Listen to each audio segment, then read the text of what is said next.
এখানে আমরা দেখতে পাচ্ছি কিভাবে রিজিয়ন কোড অ্যাসাইন করা হয়েছে চারটে বিটে, bit 3, bit 2, bit 1, bit 0. That is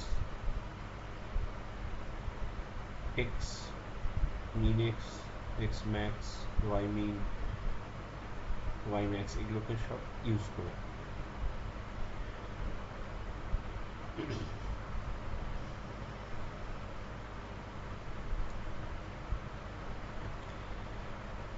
এবার যদি আমরা এই ছবিটা দেখি একবার, যে আমার একটা ভিউ কোড আছে এবং অনেক লাইন আছে, আমি ক্লিপিং অ্যাপ্লাই করছি। তাহলে আগের ভিডিওতে আমরা দেখলাম যে কীভাবে ব্রুট ফোর্স মেথড অ্যাপ্লাই করছি। এবার সেম জিনিস আমরা করবো, অর্থাৎ লাইন ক্লিপিং করবো ইউজিং কোহেন সাদারল্যান্ড। তো সেখানে আমরা যে অ্যাপ্রোচটা ফলো করছি, কি বলছে, both end point region code 0000 line is completely inside the window, retain it. অর্থাৎ আমরা এখানে চেক করছি প্রতিটি লাইনের দুটো করে এন্ড পয়েন্ট হয়, সেই দুটো এন্ড পয়েন্টের কোড চেক করছি।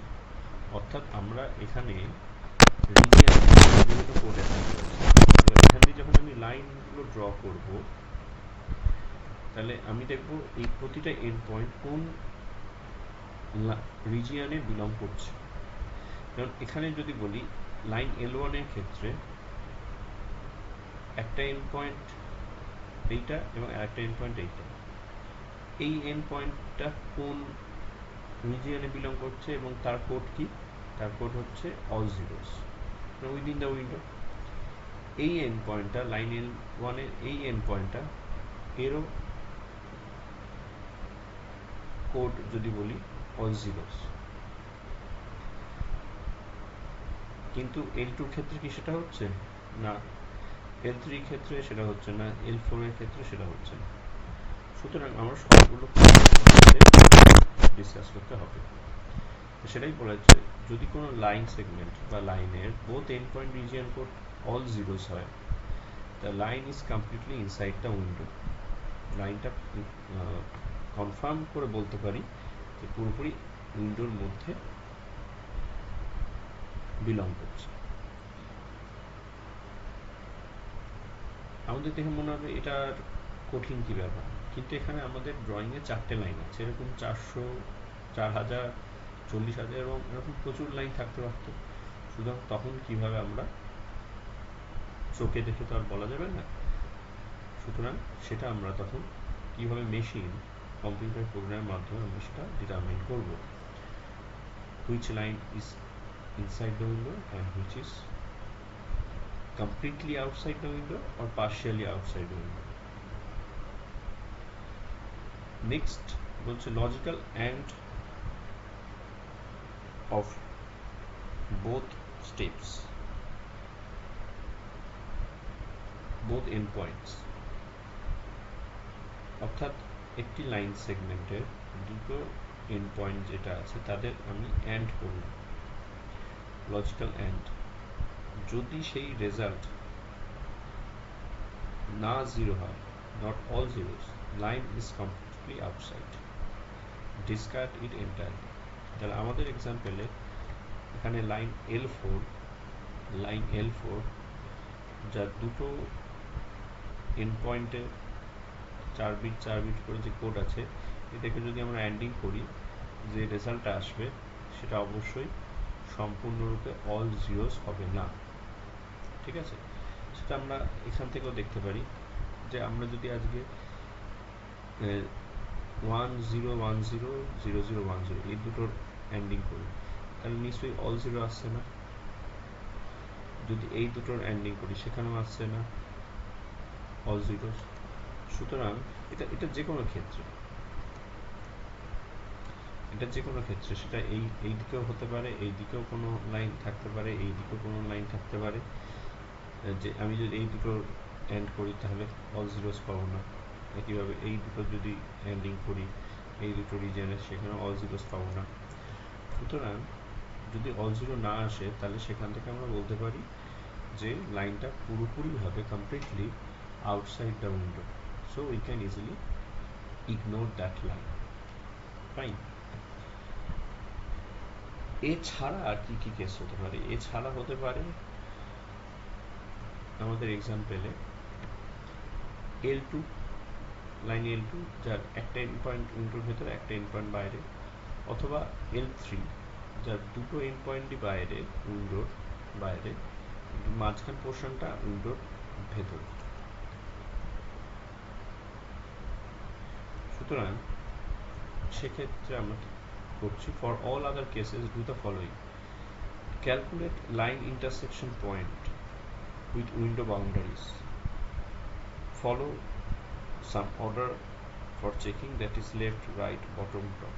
অর্থাৎ কি হচ্ছে যে আগে দুটো কেস তো আলোচনা করলাম, একটা হচ্ছে লাইনটা সম্পূর্ণরূপে উইন্ডোর ভেতরে, একটা হচ্ছে সম্পূর্ণরূপে বাইরে। এবার কি কেস হতে পারে? লাইনটা আংশিকভাবে ভেতরে, আংশিকভাবে বাইরে উইন্ডো। তাহলে সেখানে হচ্ছে যদি একটি লাইন উইন্ডোর রেসপেক্টে কিছুটা ভেতরে কিছুটা বাইরে থাকে, তাহলে অবশ্যই সেটা উইন্ডোটাকে ইন্টারসেক্ট করেছে, সেটা অবশ্যই উইন্ডোকে ইন্টারসেক্ট করেছে। অর্থাৎ এখানে আমরা দেখতে পাচ্ছি লাইন L2 এই উইন্ডোটাকে এই জায়গাটায় ইন্টারসেক্ট করেছে, লাইন L3 উইন্ডোকে এই জায়গায় অ্যান্ড এই জায়গায় ইন্টারসেক্ট করেছে। তাহলে সেই ইন্টারসেকশন পয়েন্টগুলো আমাকে বের করতে হবে। Calculate line intersection point with window boundary, window boundary রেসপেক্টে কোথায় ইন্টারসেক্ট করেছে। Line intersects a boundary with the corresponding bit value in the two region codes are not the same. Line intersects করছে একটি বাউন্ডারিকে যদি corresponding bit value of the two region code are not the same. Intersection points with the window boundaries are calculated using line equation. আমরা যে ছোটবেলায় line equation পড়েছি y = mx + c, সুতরাং সেইটা দিয়ে আমরা ক্যালকুলেট করব। আবার কি বলছে? Assign region code to the intersection point and discard the line segment outside with respect to the particular boundary, and repeat till both endpoints are completely inside or completely outside of the window. আমরা যদি এক্সাম্পলটা দেখি একবার, অর্থাৎ এখানে আমরা কি করছি, দুটো end point L2, line L2 দুটো এন্ড পয়েন্ট, আমরা এই ইন্টারসেকশন পয়েন্টটা খোঁজার চেষ্টা করছি। তাহলে তখন কি হবে? যেই ইন্টারসেকশন পয়েন্টটা পেয়ে গেলাম, তখন যে পোর্শনটা বাইরে আছে সেটাকে আমরা ডিসকার্ড করে দেবো, শুধু তখন আমরা এইটুকুনি পাবো, এবং ফাইনালি আউটপুটে ভিউপোর্টে এই L2 লাইনের এইটুকুনি অংশই দেখা যাবে। একইভাবে L3 এই ইন্টারসেকশন পয়েন্টটা ক্যালকুলেট করার চেষ্টা করছি ইউজিং লাইন ইকুয়েশন, তখন এই অংশটা বাদ চলে যাবে, দেখতে পাবো না, এই অংশটাও বাদ চলে যাবে, দেখতে পাবো না, ফাইনালি আমরা এই অংশটা দেখতে পাবো।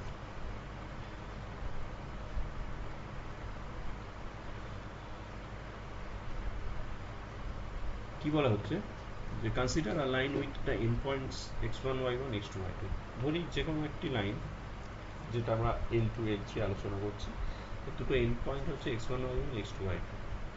তাহলে সেই line, the y coordinate of an intersection with a vertical window boundary can be calculated using y = y1 plus m into x boundary minus x1। অর্থাৎ যে লাইন উইন্ডোকে ইন্টারসেক্ট করেছে, ধরছি তার দুটো এন্ড পয়েন্টের কোঅর্ডিনেট পজিশন, একটি হচ্ছে x1 y1, একটি হচ্ছে x2 y2। এবার সেই লাইন y কোঅর্ডিনেটকে কিভাবে ভার্টিক্যালি ইন্টারসেক্ট করেছে, সেই ইন্টারসেকশন পয়েন্ট বার করার জন্য আমরা কি ইকুয়েশন ইউজ করছি? y = y1 plus m into x boundary minus x1, where x boundary can be set to either wx min or wx max। ঠিক আছে, অর্থাৎ x এর যে মিন আছে ম্যাক্স আছে, তার মধ্যেই তো ঘোরাফেরা করবে। সুতরাং এই ইকুয়েশনটা আমাদের মাথায় রাখতে হবে কিভাবে ওয়াইটা ক্যালকুলেট করা হচ্ছে। সিমিলারলি একইভাবে the x coordinate of an intersection with a horizontal window boundary can be calculated as x equal to x1 plus y boundary minus y1 divided by m, where y boundary can be set to either wy min or wy max.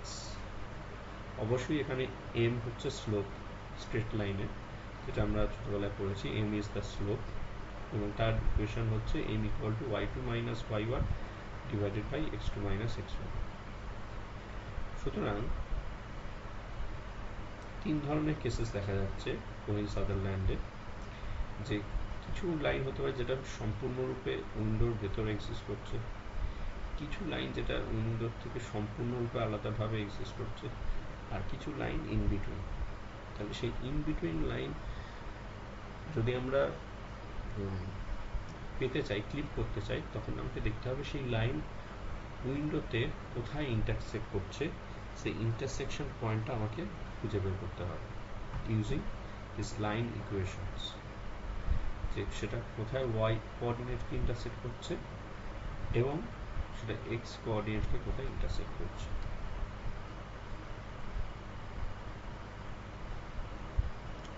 Finally কি বলছে, Cohen Sutherland algorithm better than brute force but not the best. অর্থাৎ এটা এই অ্যালগরিদমটা brute ফোর্সের চেয়ে ভালো অবশ্যই, কিন্তু সবচেয়ে ভালো নয়, যে এর চেয়ে ভালো কোনো অ্যালগরিদম নেই এমনটা নয়, আরও অ্যালগরিদম আছে।